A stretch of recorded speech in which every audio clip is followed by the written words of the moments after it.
کہ ٹیکس دہندگان کے خلاف کارروائیوں میں تیزی لائی جائے۔ ٹیکس چور اور ان کی معاونت کرنے والوں کو کیفر کردار تک پہنچا رہے ہیں۔ وزیر اعظم شہباز شریف نے واضح کر دیا ہے کہ معیشت کی صورتحال پر جائزہ اجلاس میں گفتگو کرتے ہوئے وزیر اعظم شہباز شریف نے کہا ملک معاشی استحکام کی جانب گامزن ہے۔ معیشت کی ترقی کے لیے اقدامات سے سٹاک مارکیٹ میں تیزی آئی۔ عوام سے کیے وعدے پورے کرنے کے لیے ہر ممکن اقدامات کر رہے ہیں۔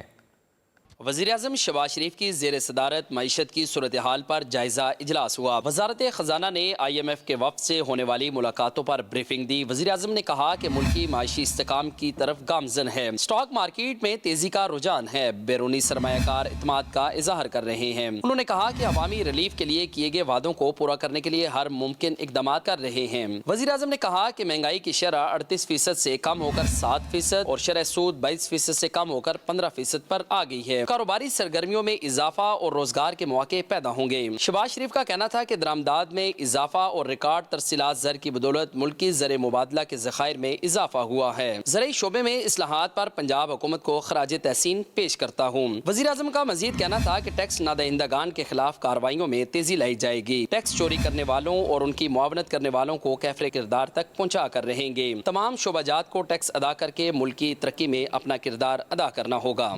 وزیر اعظم شہباز شریف کی زیر صدارت معیشت کی صورتحال پر جائزہ اجلاس ہوا۔ وزارت خزانہ نے آئی ایم ایف کے وفد سے ہونے والی ملاقاتوں پر بریفنگ دی۔ وزیر اعظم نے کہا کہ ملکی معاشی استحکام کی طرف گامزن ہے۔ سٹاک مارکیٹ میں تیزی کا رجحان ہے۔ بیرونی سرمایہ کار اعتماد کا اظہار کر رہے ہیں۔ انہوں نے کہا کہ عوامی ریلیف کے لیے کیے گئے وعدوں کو پورا کرنے کے لیے ہر ممکن اقدامات کر رہے ہیں۔ وزیر اعظم نے کہا کہ مہنگائی کی شرح 38% سے کم ہو کر 7% اور شرح سود 22% سے کم ہو کر 15% پر آ گئی ہے۔ کاروباری سرگرمیوں میں اضافہ اور روزگار کے مواقع پیدا ہوں گے۔ شہباز شریف کا کہنا تھا کہ درآمدات میں اضافہ اور ریکارڈ ترسیلات زر کی بدولت ملکی زر مبادلہ کے ذخائر میں اضافہ ہوا ہے۔ زرعی شعبے میں اصلاحات پر پنجاب حکومت کو خراج تحسین پیش کرتا ہوں۔ وزیر اعظم کا مزید کہنا تھا کہ ٹیکس نادہندگان کے خلاف کارروائیوں میں تیزی لائی جائے گی۔ ٹیکس چوری کرنے والوں اور ان کی معاونت کرنے والوں کو کیفر کردار تک پہنچا کر رہیں گے۔ تمام شعبہ جات کو ٹیکس ادا کر کے ملکی ترقی میں اپنا کردار ادا کرنا ہوگا۔